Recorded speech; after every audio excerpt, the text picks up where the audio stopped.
The recent uprising of the new generations in many countries, which is called Gen Z, against the ruling class or ruling parties, the government, suggests that the political structures of many countries in recent years in the world have degraded in many ways, and the present political structures or the present state structures has not been enough to protest against that mismanagement or that malfunctions of system, corrupted systems. So it can be said that this uprising by the young Gen Zs primarily led to a change of the ruling party, and in some cases the government fell. But overall have not been able to bring about any fundamental changes, যেটা বাংলাদেশের ক্ষেত্রেও প্রযোজ্য।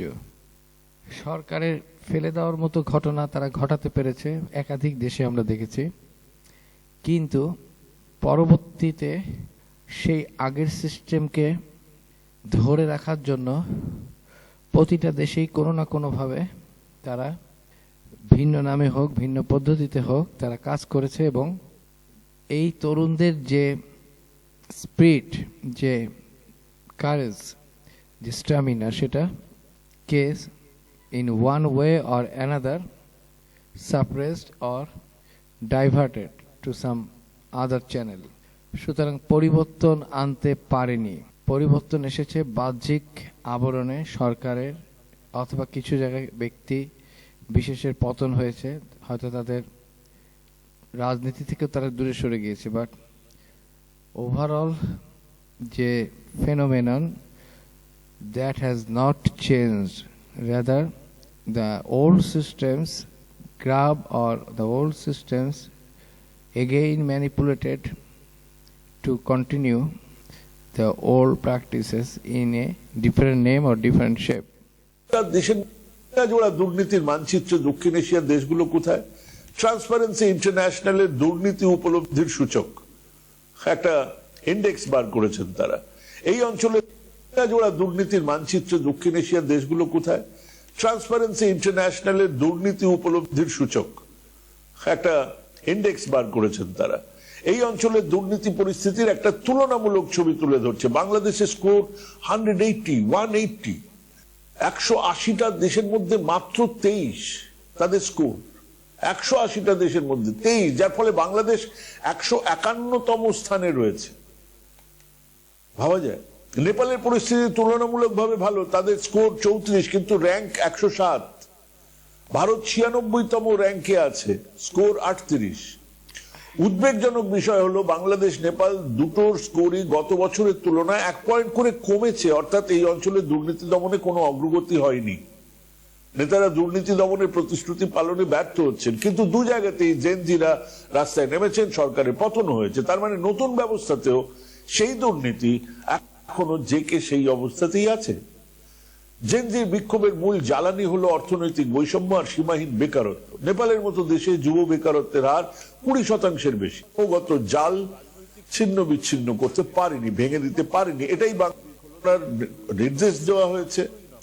ঘটনাগুলো প্রমাণ করে যে ক্ষমতা হস্তান্তরের পরেও রাজনৈতিক স্থিতিশীলতা এখনো আসেনি। সবচেয়ে হতাশাজনক দিক হলো দুর্নীতির বিরুদ্ধে লড়াইয়ে কোনো সাফল্যই না পাওয়া। ট্রান্সপারেন্সি ইন্টারন্যাশনালের স্কোর বলছে বাংলাদেশের স্কোর গত বছরের তুলনায় আরো 1 পয়েন্ট কমে গেছে। অর্থাৎ জেনজির ব্যাপক রক্তক্ষয়ী আন্দোলন কেবল একটা রাজনৈতিক পালাবদল ঘটিয়েছে, কিন্তু দুর্নীতির কাঠামোগত জাল ছিন্ন বিচ্ছিন্ন করতে পারেনি, ভেঙে দিতে পারেনি। এটাই বাংলাদেশের অভিজ্ঞতা সবচেয়ে বড় শিক্ষা। দুর্বল গণতান্ত্রিক এবং প্রাতিষ্ঠানিক কাঠামোয় গণ অভ্যুত্থান তাৎক্ষণিক রাজনৈতিক সাফল্য দিতেই পারে, কিন্তু তা কাঠামোগত কোনো পরিবর্তন নিশ্চিত করে না। ফলে আন্দোলনকারীদের মূল দাবি বা চাহিদা অপূর্ণই থেকে গেছে বা থেকে যায়। নেপালের গণ অভ্যুত্থানের দিকে তাকান, জেনজি আন্দোলনের সফলতার একটা উজ্জ্বল উদাহরণ। সেপ্টেম্বর 2025-এ সরকারের সামাজিক মাধ্যম প্ল্যাটফর্মগুলোতে নিষেধাজ্ঞা জারি করলে যুবকদের ক্ষোভ তীব্র আকার ধারণ করেছিল। আন্দোলন দ্রুত প্রধানমন্ত্রী কেপি শর্মা ওলিকে পদত্যাগ করতে বাধ্য করে, সংসদ ভবন ভাঙচুর হয়, আগুন লাগানো হয়। সাবেক সুপ্রিম কোর্টের বিচারক সুশীলা কার্কিকে অন্তর্বর্তী প্রধানমন্ত্রী হিসেবে নিযুক্ত করা হয়। তিনি স্বচ্ছতা এবং দুর্নীতি দমনের প্রতিশ্রুতি দিয়েছিলেন। জেনজির মতো প্রতিবাদ গোষ্ঠী হামি নেপালের সঙ্গে আলোচনার পরে তিনি গতকাল ঘোষণা করেছেন যে কথা মতো 6 মাসের মধ্যে অর্থাৎ মার্চ মাসে 2026-এর মধ্যে সাধারণ নির্বাচন অনুষ্ঠিত হবে।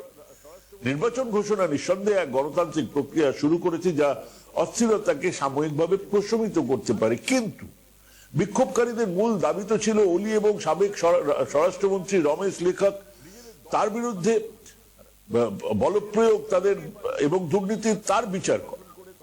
বিচার কোথায় হল? মন্ত্রীরা সবাই যে যার মতন নিজের জায়গায় আবার বসে গেছে, নিজেদের দল আরো সংহত করছে, তারা নিজেদের সিকিউরিটি কার্কি কমিশন গঠন করে তদন্তের প্রতিশ্রুতি দিয়েছে।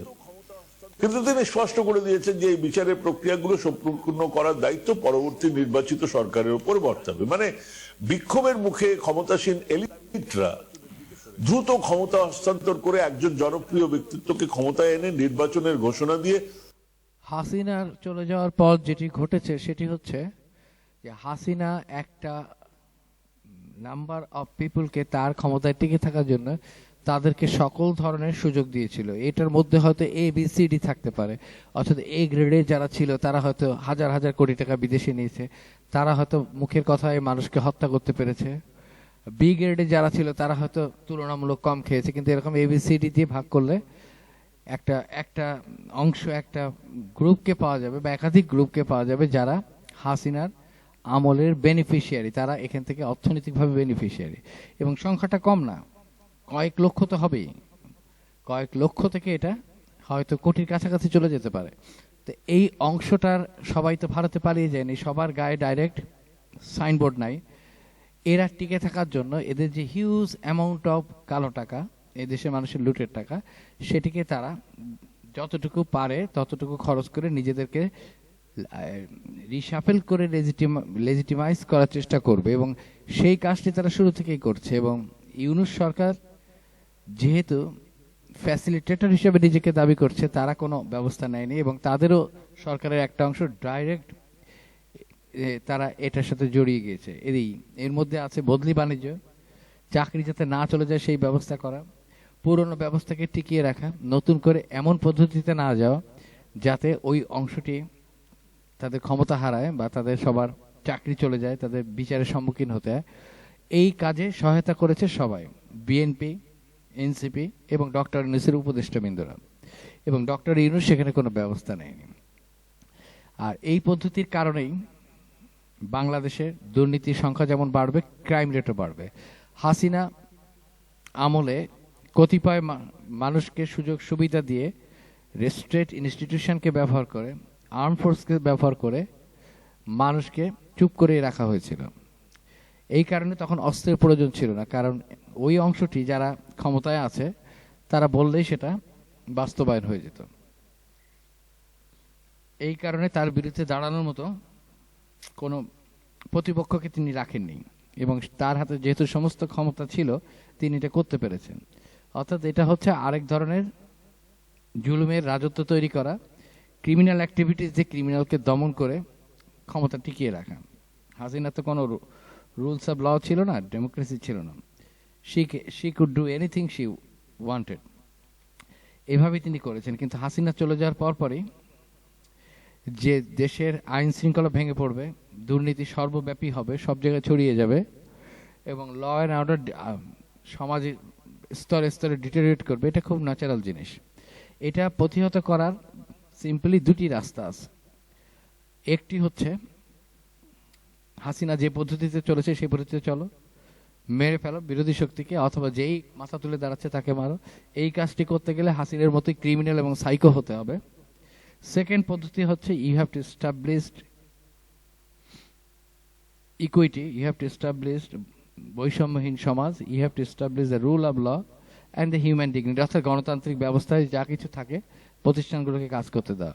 সেই কাজটি দেশের রাজনীতিবিদরা করবে না, কারণ তারা সেটি চায় না এবং ডক্টর ইউনূসও চায় না। আর এই কারণেই কোনো ধরনের পরিবর্তন আসেনি। আর যেহেতু পরিবর্তন আসেনি, আবার ডক্টর ইউনূস সরকার হাসিনার মতো ক্রিমিনাল না, তিনি নিজেকে বা তার সময়কালে তিনি ওই জায়গায় যেতে পারবেন না, যাওয়ার সুযোগও নাই, কারণ মানুষ তাহলে তাকে ক্ষমতা রাখবে না, তার তো আর ওই ধরনের সাপোর্ট নাই।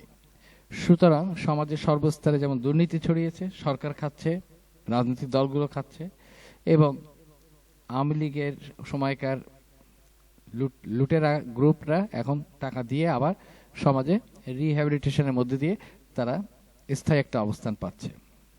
আর একই সাথে যেহেতু সমাজের সব জায়গায় একটা বিশৃঙ্খলতা, সেহেতু এখন প্রতিপক্ষ তৈরি হয়েছে।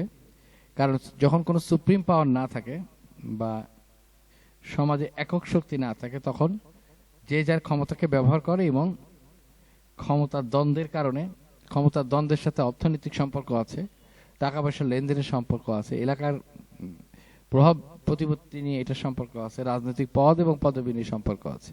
এইগুলো পাওয়া এবং এইগুলোর টানাপোড়েনে তখন পক্ষ এবং প্রতিপক্ষ তৈরি হয়, একদল আরেক দলকে হত্যা করে। এবং যেটা আমরা দেখছি, প্রচুর পরিমাণে target killing, serial killing group, মানে কিলার গ্রুপ তৈরি হয়েছে এবং তারা মারছে, এবং বেশিরভাগই হচ্ছে রাজনৈতিক নেতা বা রাজনৈতিক দলের সাথে সম্পৃক্ত।